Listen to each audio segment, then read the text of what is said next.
You're listening to the Digital Deep Dive, where we tackle the newest trends, strategies, and pain points shaping growth across the digital landscape.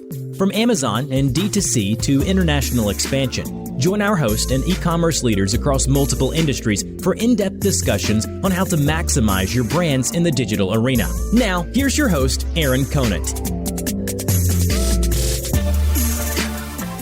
Well, hello, everybody, and welcome back to the Digital Deep Dive podcast. I'm your host, Aaron Conant, and today, Jessyca is on the line today. Got connected with her through a really good friend, David Tenzer, has a really cool Amazon agency called Amplify Goods. So thank you, David.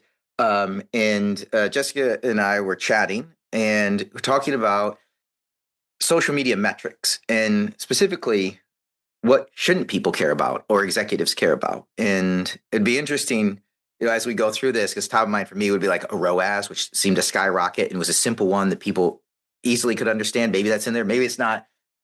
She did a talk out at Expo West, and so this is kind of a recap of that. But just jump in, like who you are, your company, what you do. Like, I don't mind you taking a couple of minutes and explaining that, and then Sure. This is kind of us hitting record after we started into a cool conversation. So, Yeah, we're capturing it midway before we get too into the good stuff. Hi, everyone. My name is Jessyca Dewey. I am the founder of social media first digital marketing agency, The Y Collective.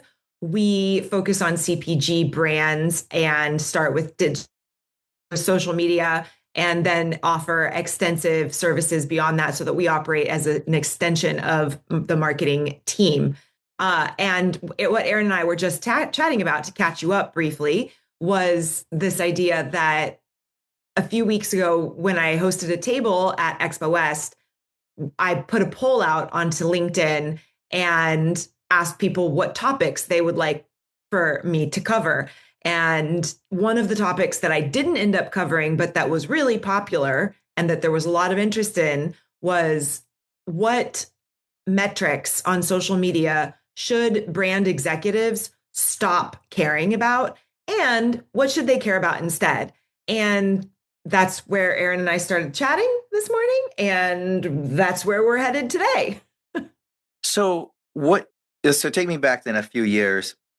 Where has it evolved, right? Because what I've seen, and I can't believe that COVID started 6 years ago now. But I know when it hit, within 6 months, there was this massive push, obviously, into e-commerce and digital. Executives had kind of poo-pooed it into a corner for a while. And then all of a sudden, they're like, we need to know everything. And what I saw with digital marketers and brand managers and e-com teams as a whole is they weren't, you couldn't educate them, right, in 3 half-hour sessions. And so a lot of what they came back with is they understood, ROAS. And so ROAS was it. And it was only it because it was something simple enough for them to understand and for teams to report out on easily while they're running, 80 hours a week trying to make sure that companies can still hit their numbers when store traffic is down. But I'd love to, is that part of it? And then... Well, sort of. Yes and no, right? A lot of the brands that we work with have a retail focus. And generally what we're hearing right now, in the CPG space, is that retail really is the bigger opportunity for a lot of brands, right? Depending on the margins. For example, we work with a lot of frozen or refrigerated brands where the shipping costs just mean that e-com isn't the right play necessarily, right? And so then the question becomes, well, if e-com isn't the key focus, then what is? And why is social media even valuable if there isn't an e-com play? And the answer is complicated. Because we do think of social media, paid search, social, TikTok, whatever it is, Insta, all the meta channels. We're thinking, okay, well, that's driving to an Amazon, a marketplace, a direct-to-consumer site. And to your point is I agree with you. A lot of brands are, if they want the next level of growth, it is trying to get on store shelf. Well, then how does that redefine everything you're looking at? Oh, this is awesome. I love it. I didn't mean to interrupt you, but it's my brain going please keep going. here. I just heard yesterday from a nationally distributed brand that's been around for about 10 years that they have buyers regularly asking them what they're doing on social to support the brand. And that's a retail buy situation, not a consumer purchaser, right? Like, when, to be very clear, like investors and buyers are looking at Instagram as the mechanism to indicate what the consumer base looks like.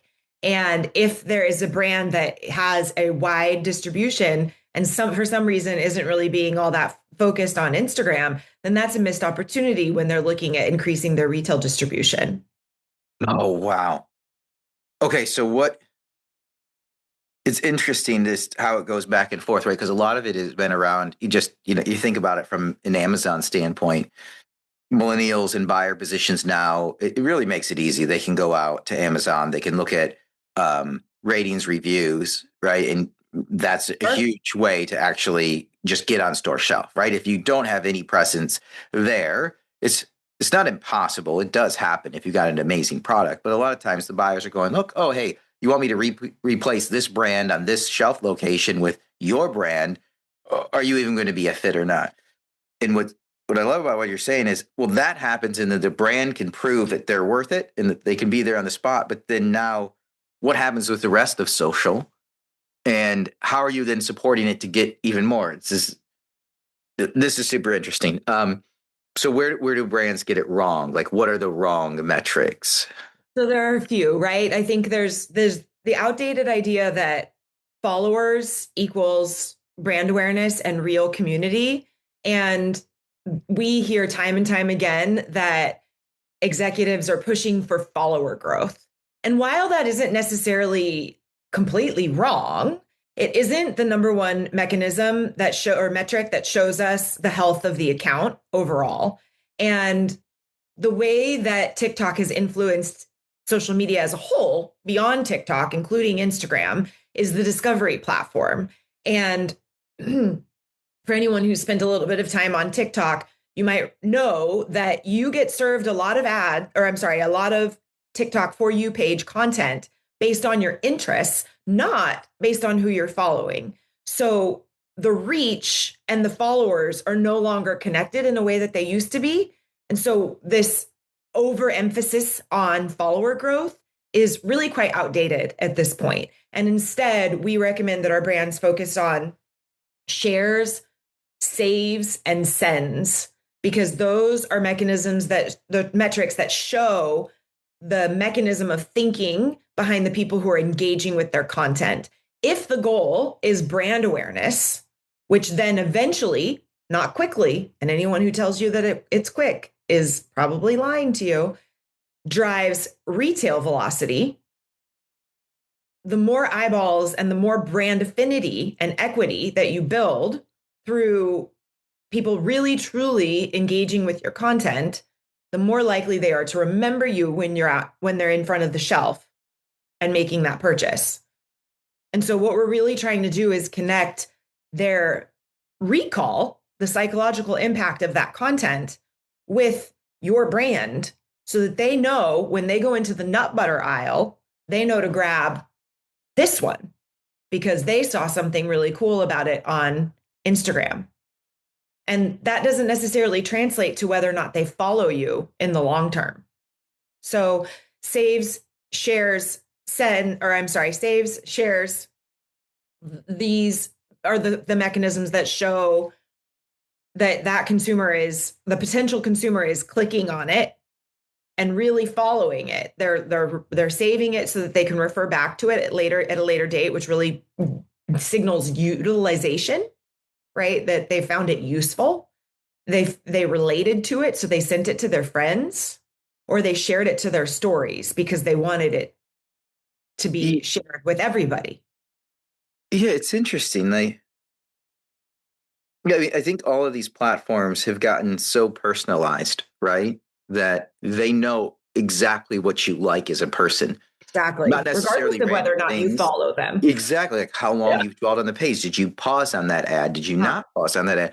What are you even subconsciously interested in? And then from that, right, looking at how many times can I get that brand exposure to the point, right? It's the old political yard sign thing, right? Like it's just the exposure to that we'll say brand in that case over and over and over and over again, so that when you go in and you're pushed in with the selection, right? That it makes it easier. Your brain is predisposed to go do something.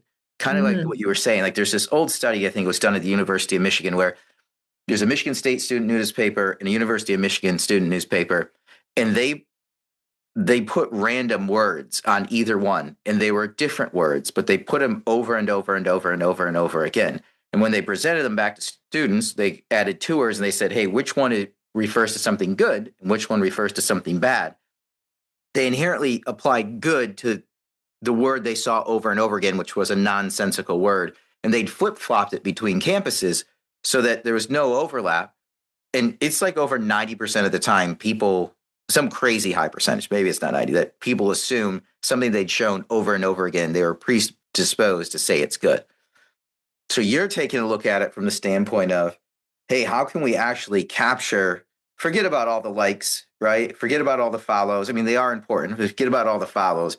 Let's actually do a deep dive on who's actually interacting and then promote the content to them over and over and over again for a positive predisposition. When they go in, they hit store shelf. Yeah. Yeah. I mean, I think if you also, we have to take this into I think I appreciate a lot of what you're saying. And I think that there's a distinction to be made between organic and paid, right? So followers are typically considered an organic metric. That's not really a straightforward look at them, but like that is when people are looking at follower growth, it usually is, they're supposing that it's based on organic growth. And then there's paid, and the objectives are pretty different, right?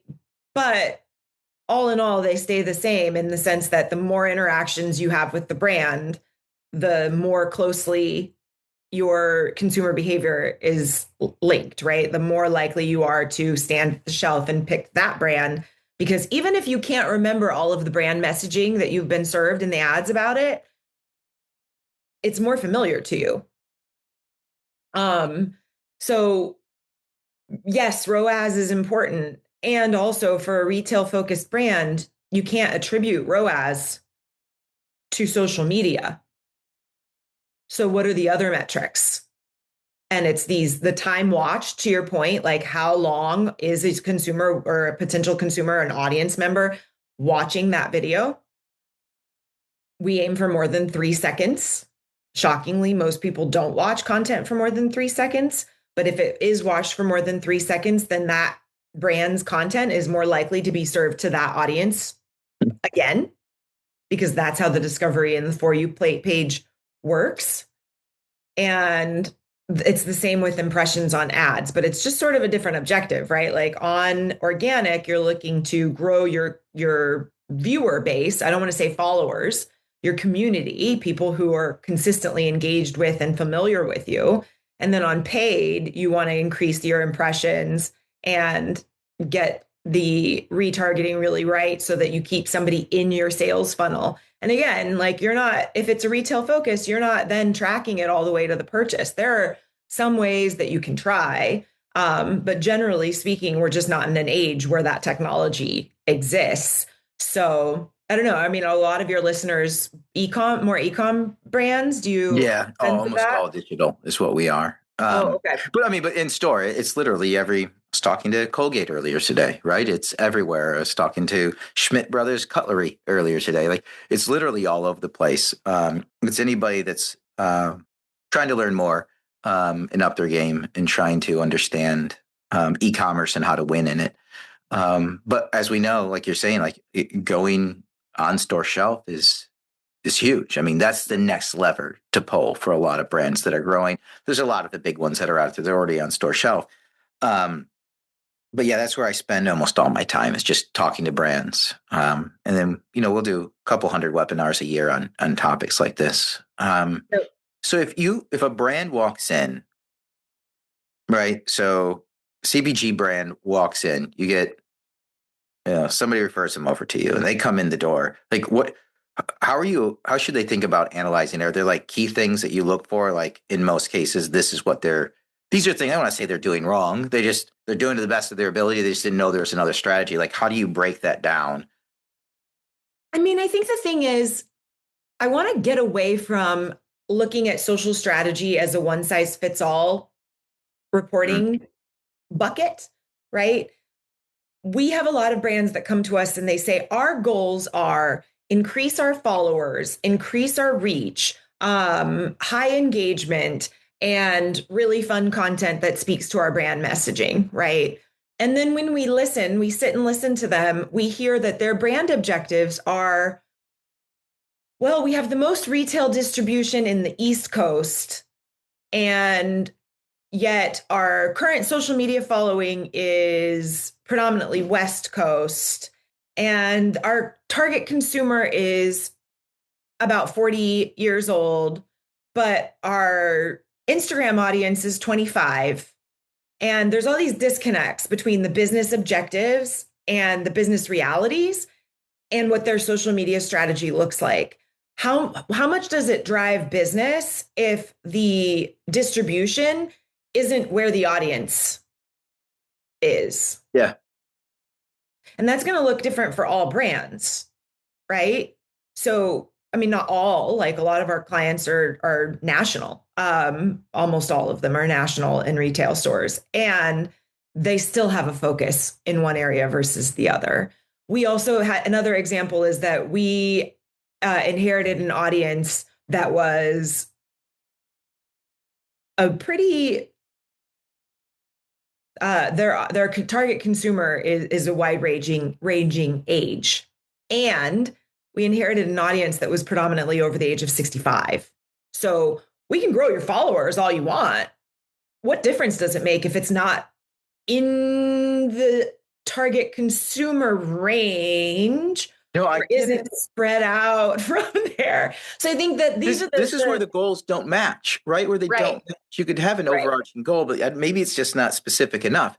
We want to grow engagement in followers. If you put a period there, like, does it have a business impact or not? But you might want to say, okay, if we look at our overall business and we're not on the West Coast distribution, we're only on the East Coast, how do we grow engagement and followers from the demographic that's on the East Coast? We can switch at any point in time and hit West Coast if we get distribution there. Or does it even matter if the demographic that's there isn't making any purchases?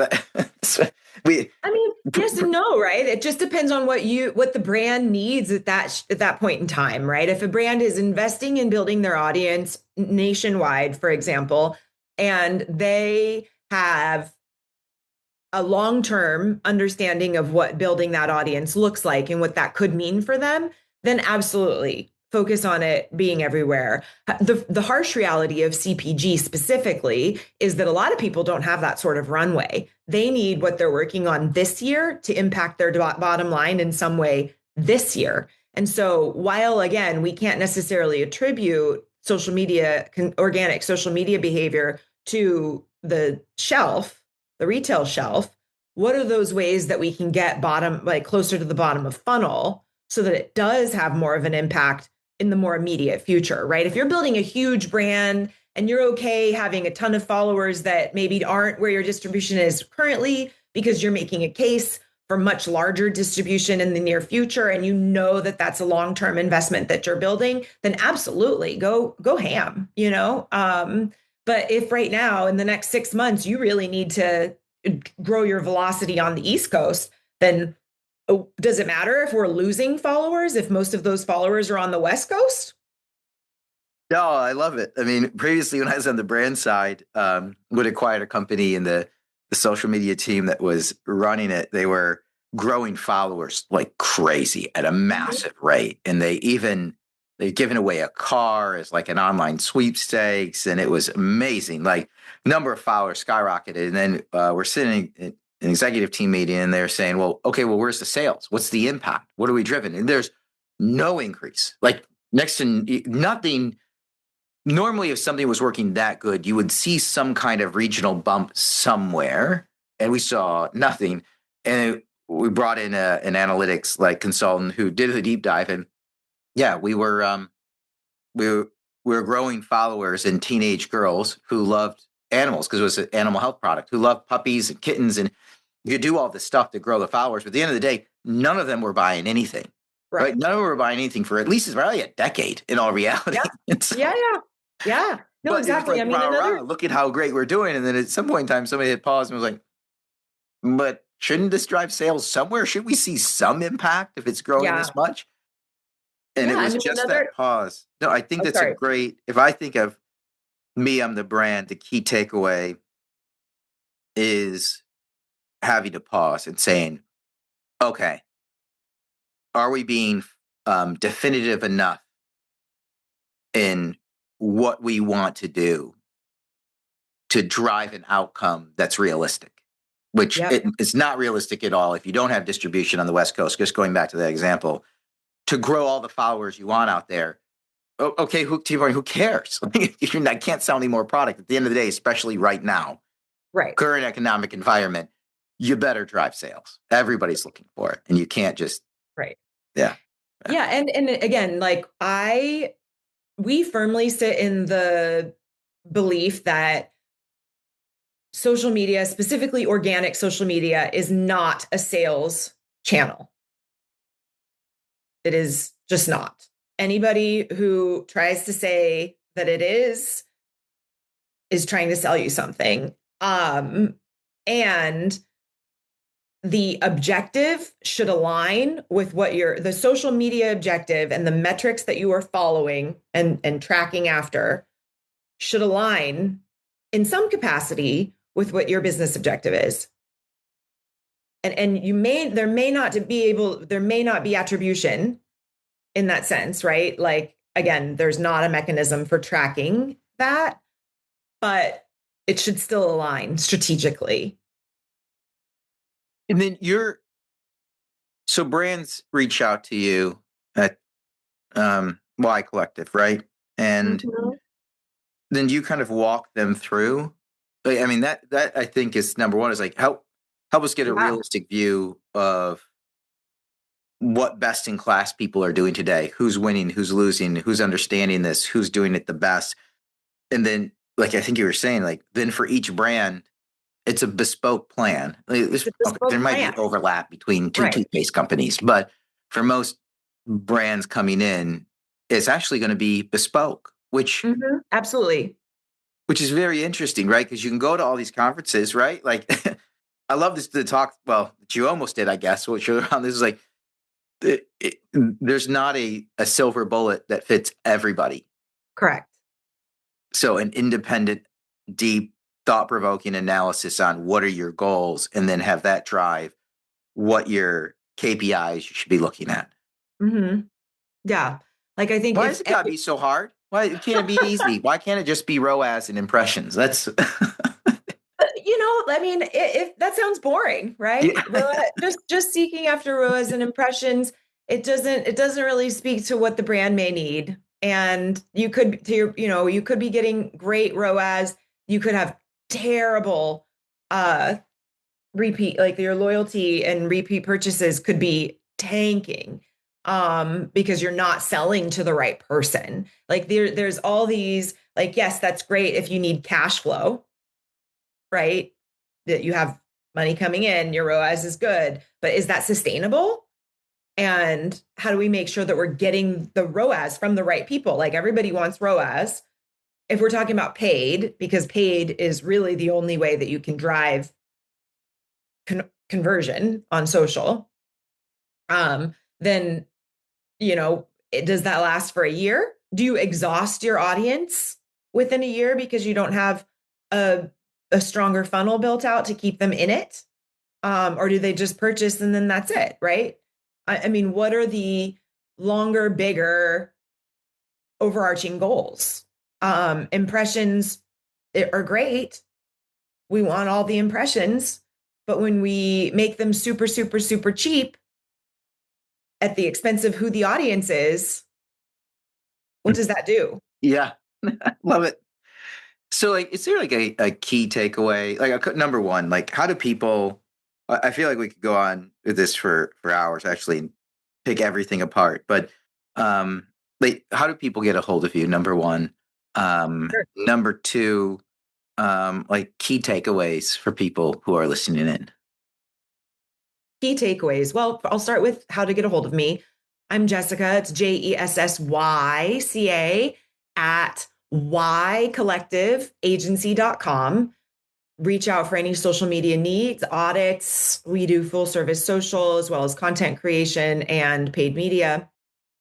Love to chat with all the brands interested in talking. And the key takeaways, I think, are start with what your business objectives are, and then look to translate those into what your social metrics may be to support them. We don't live in an age where followers are the number one metric anymore. I don't know that we ever fully did, but we certainly don't now. And I think the other thing is these metrics are consistently shifting. And so paying attention to what is available and then shifting your KPIs as a result is really important. 2 or 3 years ago, Instagram wasn't showing us the watch times on videos, but TikTok was giving us indications that if there was a long watch time on a video, it was serving that piece of content to more viewers. Now we have real data on that. Now every piece of content is being shown an average watch time. How do you make sure that you're getting those signals that it's going to be served to a lot of people? You figure out ways to ensure that watch time in the first 3 seconds, actually the first like 0.03 seconds, is keeping people hooked. You manufacture more content that's like that, right? You figure out what those key little hooks and levers are and work toward them. And that's just an example of one of the newer metrics that most executives aren't familiar with at all. Yeah, crazy. I mean, do you think there's a time, I guess, just before we wrap this up, do you think there's a time where you push out a piece of creative, it's flagged in, we'll say TikTok as performing. Still that creative will hit an exhaustion point, but then there's a feedback loop into a generative AI platform that says this was a hit. Make a variation of this, and then we'll kick out a very similar piece of content. Because I know for brands right now, content is such a huge, I don't know, it's a struggle to kick out enough content. It's Sure. consumed so quickly and exhausted so quickly. It'd be great if there is that flag internally, which kicks back to say, hey, create more content. And there's a generative AI engine that ingests that and then makes iterations on it. And it can keep posting something similar to kind of play the algorithm. There's a lot of AI in use currently on Instagram or the Meta platforms that does kind of flag that information. There isn't a generative tool that we have found at the moment that does exactly what you're talking about, but there's lots of options and like ways to kind of piece it together. So for example, there's generative AI that can shift the colors or shift the logo a little bit or shift the language. There right now isn't, it still is a fairly manual process to get from the platform to get that creative back in. You still kind of have to refresh everything. Yeah. Awesome. Well, Jessyca, this has been an absolute blast. We'll have you back on for sure. Everybody, I encourage you to have a follow-up conversation with Jessyca and the team at Y Collective. They're awesome, great friends, partners, supporters of the network. With that, we're going to wrap up this episode of the Digital Deep Dive. Thanks, everybody, for listening in. Thanks, Jessyca. Thank you.